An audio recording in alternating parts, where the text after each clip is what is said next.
Horror कहानियाँ थी। चुड़ैल पार्ट 1। ऊंची ऊंची पहाड़ियों और घने जंगल से घिरा हुआ भैरवगढ़ गांव काली पहाड़ी के ठीक पीछे था। काली पहाड़ी यानी मौत का घर। भैरवगढ़ गांव तक पहुंचने का रास्ता बेहद दुर्गम था। लगभग 24 घंटे घने तूफान और तेज हवाओं की वजह से वहां के वीराने माहौल की कहानियां लोगों के दिलों को दहला देती थी। ऐसे बहुत कम लोग थे जो भैरवगढ़ गांव तक जाने की हिम्मत करते थे। लोगों का कहना था कि इस गांव के आसपास बुरी आत्माओं का साया मंडराता है। गांव के रहने वाले लोगों ने वैसे तो अपनी आंखों से किसी बुरी आत्मा या साये को नहीं देखा था, लेकिन गांव का बच्चा बच्चा इस बात को महसूस कर सकता था कि गांव के ऊपर कोई तो खौफनाक साया मंडरा रहा है। और उसकी वजह ये थी कि उस गांव में जैसे ही कोई लड़का 18 साल का होता, उसके 18वें जन्मदिन की रात ठीक 12 बजे अकस्मात उसकी मौत हो जाती। हर बार ये मौतें बड़े ही रहस्यमयी ढंग से होती और इस बार सरपंच सुमेर के बेटे को 18 साल होने में अब बस 15 दिन बाकी थे। अजी सुनते हैं, हमारा बेटा भी कुछ दिन बाद 18 साल का हो जाएगा। कहीं वो डायन उसे भी खा गई तो? कैसी बातें कर रही हो? जब वो इस गांव में ही नहीं है तो कोई भी डायन या बुरा साया उसका कैसे कुछ बिगाड़ सकता है? उसे कुछ नहीं होगा। हाँ जानती हूँ, आपने उसे पढ़ाई के बहाने इस गांव से बाहर निकाल शहर भेज दिया है, लेकिन ये भी तो सच है ना कि वो बार बार यहाँ आने की जिद करता रहता है। वो चाहे कितनी भी जिद कर ले जानकी, पर मैं उसे इस गांव में कभी वापस नहीं आने दूंगा। मैं नहीं चाहता कि गांव के दूसरे लड़कों की तरह मेरे बेटे की भी अजीबोगरीब ढंग से मौत हो जाए। कभी कभी तो लगता है कि हम सब गांव वालों को हिम्मत करके अपने गांव को इस बुरी आत्मा से छुड़वा लेना चाहिए। लेकिन कौन जानता है आखिर वो खतरनाक साया किसका है? वो काली आत्मा कौन है जो रातों रात हमारे गांव के लड़कों को निगल जाती है? सुमेर और जानकी जब ये सारी बातें कर रहे थे तब रात के लगभग 10 बज चुके थे और हर रात की तरह भैरवगढ़ गांव एक भयानक काले तूफान की आगोश में था। बाहर चल रही तेज हवाएं और बारिश के बीच कभी कभी ऐसा लगता जैसे कोई बुरी तरह से चीख रहा है। किसी के तड़पने और चीखने की आवाज़ें गांव के कानों में बार बार टकराती, पर वहां रहने वाले किसी भी औरत या आदमी के अंदर इतना साहस नहीं था कि वो अपने घर से बाहर कदम रख के उन आवाज़ों तक पहुंच सके। सो जाओ जानकी और घर के खिड़की दरवाजे कसकर बंद कर दो।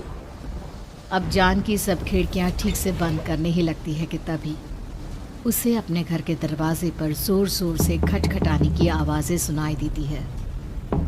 इन आवाज़ों को सुनकर जानकी और सुमेर के चेहरे डर से पीले और हाथ पैर ठंडे पड़ जाते हैं। जानकी, जानकी, इतनी रात कौन होगा? पता नहीं, ऐसा लग रहा है कोई बुरी तरह से दरवाजा खटखटा रहा है। अरे हाँ, पर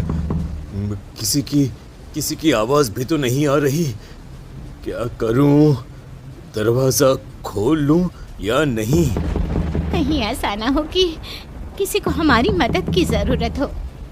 लड़खड़ाते कदमों से सुमेर दरवाजे के करीब जाता है और अपने कान को दरवाजे पर रख धीरे से आवाज देते हुए पूछता है, कौन है?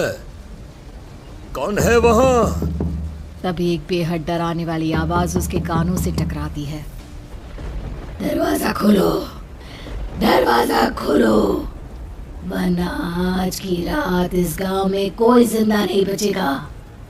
मैं जानती हूँ तुम्हारा बेटा 18 साल का होने वाला है। अगर उसकी जान की जरा भी परवाह है तो दरवाजा खोल दो। इस आवाज को सुनते ही सुमेर घबराकर पीछे हट जाता है और जानकी को पूरी बात बताता है। कहीं वो वो डायन हमारे घर तक तो नहीं पहुंच गई। अब हम क्या करेंगे? मुझे दरवाजा खोलना ही होगा जानकी। मेरे पास अब कोई रास्ता नहीं है। इतना कहकर सुमेर डर से अपनी दोनों आंखें कसकर बंद करता है और कांपते हाथों के साथ झटके से दरवाजा खोल देता है। तभी किसी के जोर से हंसने की आवाज सुमेर और जानकी को सुनाई देती है। उस आवाज को सुन दोनों दरवाजे की तरफ देखते हैं और सामने अपने बेटे राहुल को खड़ा देख दंग रह जाते हैं। राहुल के हाथ में उसका मोबाइल होता है जिसमें से वो आवाज बज रही थी। ये क्या मजाक है? और तू यहाँ, तुझे मना किया था ना गांव में आने को, समझ में नहीं आता क्या? 18 साल का होने वाला है तू। माँ, आप लोग भी पता नहीं किन अंधविश्वास भरी बातों पर भरोसा करते हैं। क्या मैं अपने घर नहीं आ सकता? आप लोगों से नहीं मिल सकता? देख बेटा, हमने तुझे किसी वजह से ही इस गांव से दूर रखा था और यहां आकर तूने अच्छा नहीं किया। चल, मैं तुझे अभी के अभी वापस शहर छोड़कर आता हूं। ओफो पापा, आप बेकार की बातों से परेशान हो रहे हैं। बाहर इतना तेज अंधर तूफान चल रहा है, कहीं जाने की जरूरत नहीं है। मैं बस आप लोगों से मिलने आया हूं, कुछ दिन रहकर चला जाऊंगा। दिमाग खराब हो गया है इस लड़के का, नहीं जानता कि इस गांव में ये सुरक्षित नहीं है। किसने कहा था तुझे यहाँ आने को? ये आवाजें सुन, बाहर से जो आवाजें आ रही है तुझे सुनाई नहीं देती क्या? अरे माँ, जब जोर से तूफान चलता है, तेज हवाएं चलती हैं, तो इसी तरह की आवाजें आती हैं। ये बहुत नॉर्मल है माँ। नॉर्मल होगी तेरे लिए बेटा। 4 दिन शहर में पढ़कर आया है तो अपने माँ बाप की बात नहीं मान सकता। माँ, मुझे अभी बहुत जोरों से भूख लगी है, पहले कुछ खिला दो, और रात भी बहुत हो गई है। हम इस बारे में कल बात करते हैं, ठीक है? राहुल के वापस आ जाने से जानकी और सुमेर की आंखों की नींद उड़ गई थी। खाना खाने के बाद राहुल तो अपने बिस्तर पर जाकर सो गया, लेकिन जानकी और सुमेर पूरी रात उसके कमरे के बाहर पहरेदारी करते रहे। उन्हें पल पल इसी बात का डर था कि कहीं उनके बेटे को कुछ हो ना जाए। रात बीतती है, सुबह का सूरज निकलता है।